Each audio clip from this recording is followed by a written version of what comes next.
तर सैफ अली खानवर आज हल्ला झाला आणि सलमान खान नंतर आता सैफ अली खानही गँगस्टर लॉरेन्स बिश्नोईच्या रडारवर असल्याचा संशयही व्यक्त केला जातोय। बिश्नोई गँगचं नेमकं काय कनेक्शन आहे पाहूया त्यावरचा हा स्पेशल रिपोर्ट।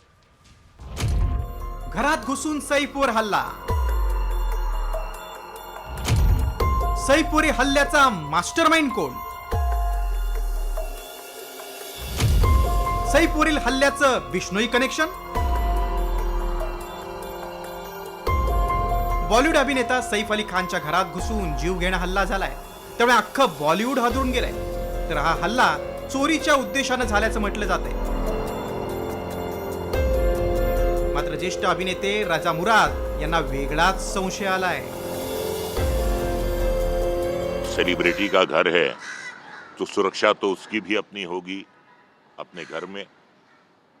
इन तमाम सुरक्षाओं के बावजूद वो हमलावर कैसे पहुंचा फ्लैट के अंदर?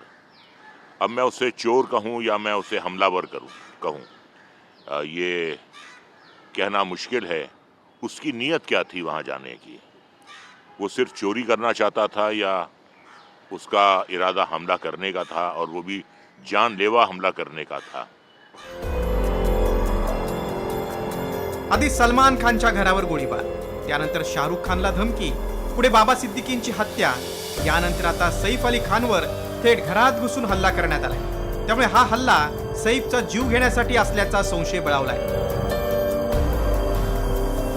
तर या हल्ल्याच्या संशयाची सुई 26 वर्षांपूर्वीच्या काळवीट प्रकरणामुळे बिश्नोई गँगच्या दिशेने वळाल्याची चर्चा रंगली। मात्र हे काळवीट प्रकरण काय आहे पाहूया।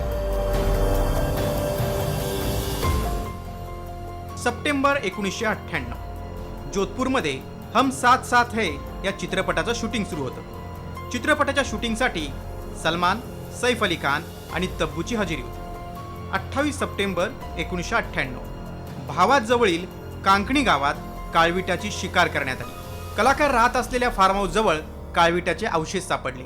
काळविटाची शिकार केल्यानं बिश्नोई समाजाच्या भावना दुखावल्या। बिश्नोई समाजाकडून सलमानवर FIR नोंदवण्यात आला। सैफ अली खान आणि तब्बू यात सह आरोपी होते। 2018 मध्ये लॉरेन्स बिश्नोईनं सलमान खानला संपवण्याचा इशारा दिला। बिश्नोई गँगनं सलमान खानच्या गॅलेक्सी अपार्टमेंटवर गोळीबार देखील केला होता। एवढंच नाही तर सलमान खानचे निकटवर्ती असल्यानं बिश्नोई गँगनं बाबा सिद्दीकींची हत्या केल्याचं समोर आलंय।